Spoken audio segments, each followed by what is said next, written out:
day, good morning, and good evening, Commanders. Today we'll be taking a look at what are, in my opinion, the top 5 best WARNO community maps. Also, I contacted all the developers for these maps, and they'll be offering their own notes and thoughts on them, so stick around to see what they have to say. Without further ado, sit back, relax, grab something to drink, and let's get straight into it. Number 5, Arsenal. To start off, the map looks very nicely made, and the timings are good too. But the thing that makes this map number 5 is simply the meta of Warno, which is cheap and effective medium tanks such as T-72s. Another thing that this map overlooks is the Special Forces trait, which boosts the speed of any unit that has it. As you can see during gameplay, because the map is so big, the Special Forces trait on a unit is very OP and can take a lot of space. There's also some imposter roads that are actually train tracks, which can mess you up. These are some very specific cons that won't affect you that much, so that's why this map is in the top 5. All in all, if you organize a game with your friends and you all play a balanced divs, or in general just have a casual game, this map is a lot of fun and I'd highly recommend it. Anyway, here are Kel's thoughts. Arsenal is a map where focus number one is have a nice engaging gameplay for 2v2 and 3v3 scenario, not mirroring any real life location per se, but still inspired of real life locations. So what I did, the topography is half symmetrical, and based on the topography created gameplay scenarios, how you can have a flow of battle in the 2v2 and 3v3 that is engaging. And to realize the flow of battle, I took several real life content or little real life places and tried to implement them in the game in Arsenal as little chess pieces that you can move on and move to. For instance, you have the large bunker area that is from the concept her mirroring of American style arsenals, especially with the train access part and the loading areas. But on the other hand, you have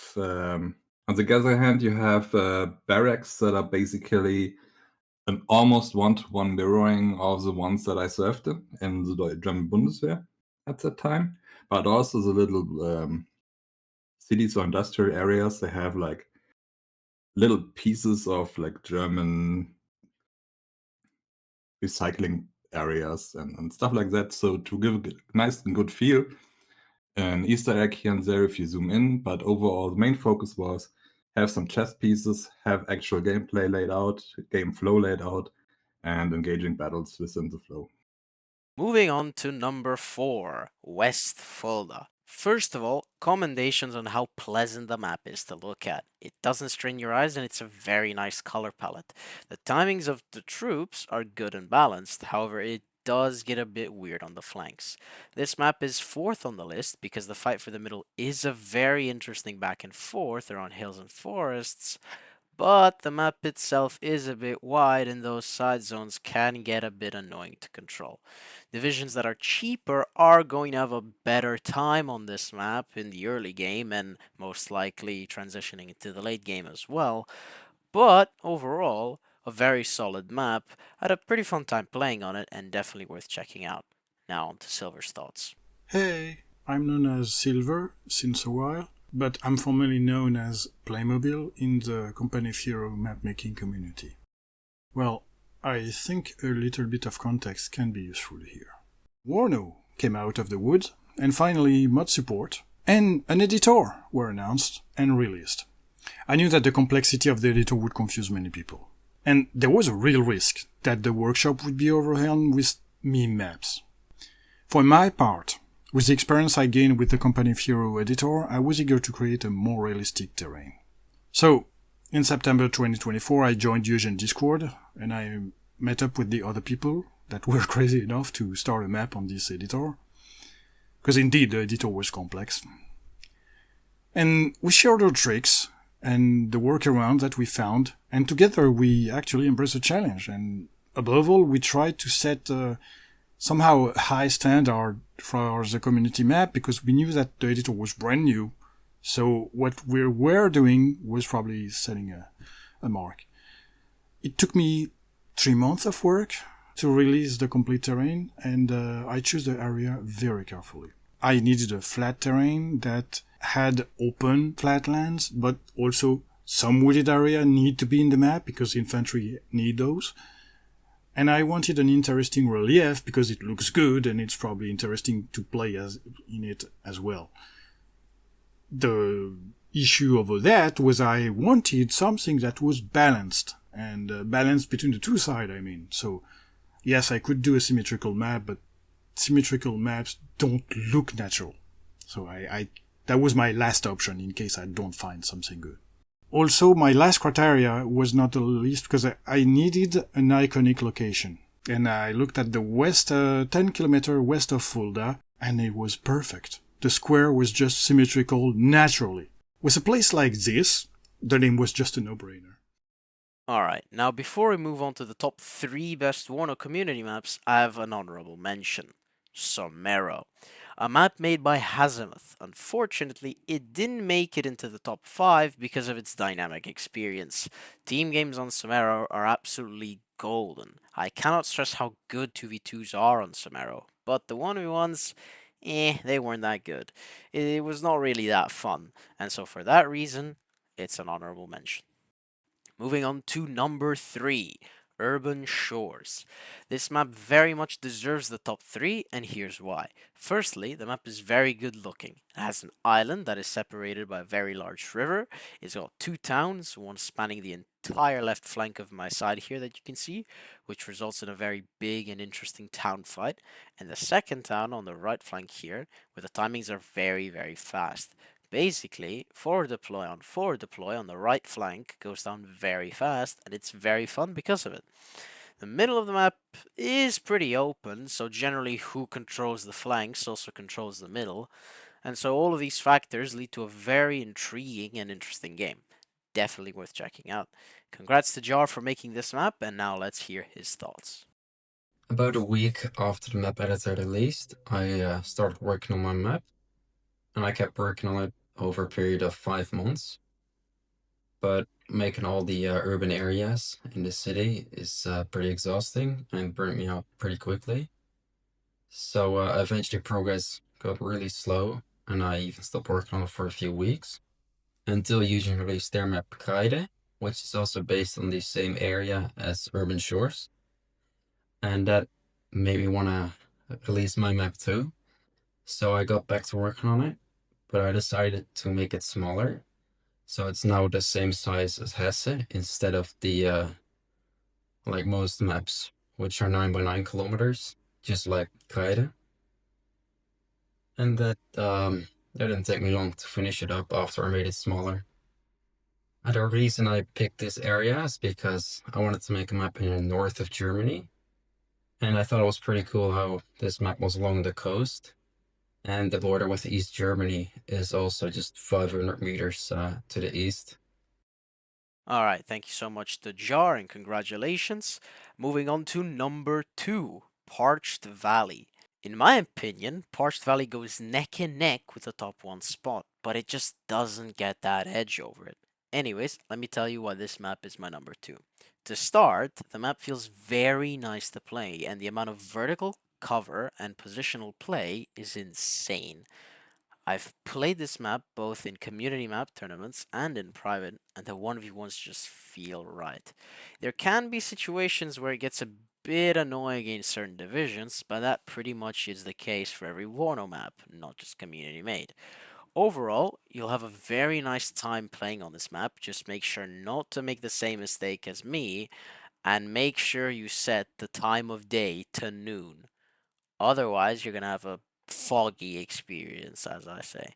Anyways, very well done to Hazimuth for making this excellent map, and now on to his thoughts. For my second project, I wanted an area with a clear open middle and some dominating focal points on the edges. The main road between the two towns piqued my interest one day when I was browsing Google Maps, and I made a few height map variations of the map that I tried out in the editor before arriving at the current design.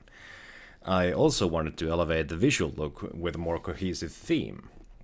As I had prior issues with small rivers, because the Iris Zoom engine hates them and causes tessellation issues at higher zoom levels, and this area actually features a central three-way river, or a vast ditch, I had to solve the issue in some way, so then I concluded that the river should be dried up, so I don't need to deal with the tessellation issues, and players don't need to have amphibious units to cross something that is like 1.5 meters wide in real life.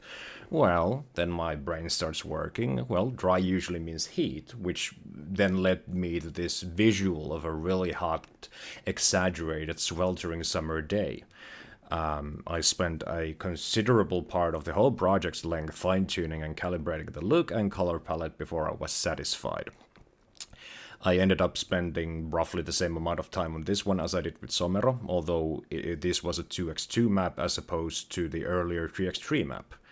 I think the issue is essentially that as I work for myself on these projects as opposed to an employer with deadlines, I tend to obsessively over detail some areas, which leads to a slower development cycle. Oh well.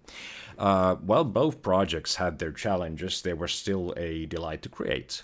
They are both highly reviewed, and I have received a lot of positive comments. As such, they both are what I consider to be successful projects, as player feedback is ultimately the most important metric. All right, and finally, let's move on to the best Vorno community map. In the number one spot, we have Depth of Field made by Kel. Depth of Field definitely deserves the number one spot. I mean, just look at those colors in that terrain. This map is extremely fun to play. It's also very popular. The map is balanced and the timings are great. The bumps and hills on this map, coupled with high rises and silos, give you so many options for vertical play, and that's why I love it so much.